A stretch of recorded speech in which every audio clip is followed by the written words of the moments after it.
নমস্কার। আমি আপনাদের কাছে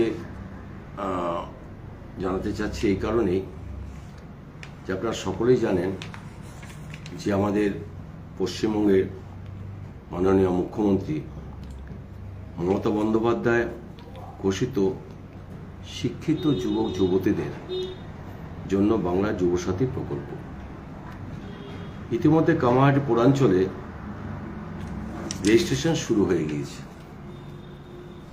তো আজকে 15 তারিখ যে রেজিস্ট্রেশনটা হচ্ছে 1 থেকে 7 নম্বর ওয়ার্ড, যেটা কামারহাটি ইউনিয়ন কলেজে হচ্ছে। আরেকটি হচ্ছে 8 থেকে 16 নম্বর ওয়ার্ড কিশোর সংঘ খেলার মাঠে। আগামীকাল 17 নম্বর ওয়ার্ড থেকে 20 নম্বর ওয়ার্ড অমৃত ভবনে হবে। আবার 21 থেকে 28 দেওয়ানপাড়া মাঠে হবে। পরবর্তী পরে আবার 17 তারিখ 29 নম্বর ওয়ার্ড থেকে 35 নম্বর ওয়ার্ড নন্দননগর হাই স্কুলে, ওটা বেলা 2টো থেকে হবে। একটু জানিয়ে রাখি, বিভিন্ন জায়গায় এটা বেলা 2টো থেকে হচ্ছে এই কারণেই যে আমাদের স্কুলগুলোতে আমাদের পরীক্ষা চলছে। সেই পরীক্ষা 2টোর মধ্যে 1:30টার মধ্যে শেষ হয়ে যাবে। সেই কারণে 2টো থেকে এই রেজিস্ট্রেশন শুরু করার কাজ আমরা করব। আমি এটুকু বলতে পারি, আপনাদের জানাই যে আমাদের এই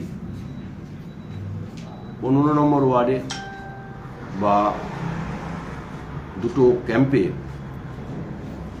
এত যুবক যুবতীরা এসছে, আমরা ভীষণ আনন্দিত যে এই প্রকল্পেতে এত যুবক যুবতীরা তারা আসছে, হাসি মুখে ফর্ম ফিল আপ করছে, হাসি মুখে জমা দিচ্ছে।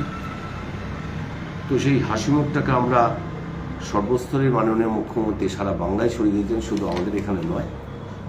তাই মমতা বন্দ্যোপাধ্যায়কে আবারও এখান থেকে প্রণাম জানাই যে তিনি সকলের মানুষ, সকল স্তরের মানুষকে নিয়ে তিনি চলেন বলেই এবং একটা পরিবার মানেন বলেই আজকে কিন্তু এই প্রকল্পটা আমার শুরু হয়েছে।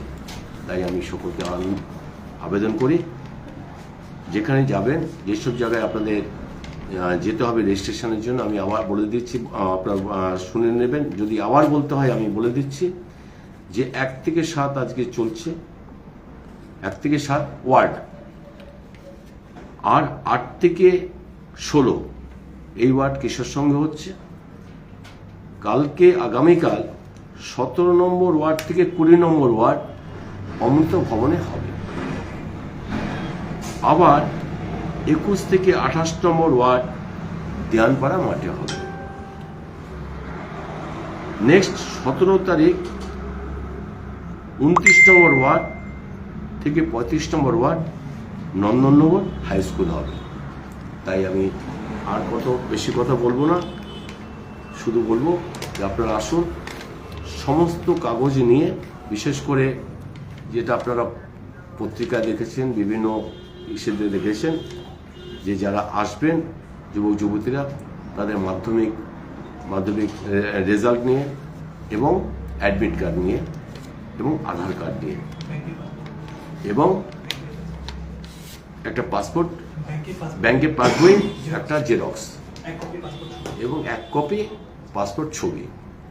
তো একটু মাথা ঠান্ডা করে ফর্মটা ফিল আপ করবেন, ওখানে ক্যাম্পে ফর্ম পাবেন এবং জমা দেওয়ার সুযোগ থাকছে। যদি আপনার সমস্ত তথ্য নিয়ে আবার নিলেন কিন্তু জমা দেওয়ার জন্য আপনার সময় নেই, আপনি আপনার কাছে গিয়ে সমস্তকে ফর্মটা নিয়ে আপনার সময় মতো আমরা জমা দেওয়া পরের দিনে জমা দিতে পারেন। তাই সকলকে আবার নমস্কার জানিয়ে আমি এই বার্তাটা পৌঁছে দেওয়ার জন্যই আজকে লাইভে এলাম। নমস্কার।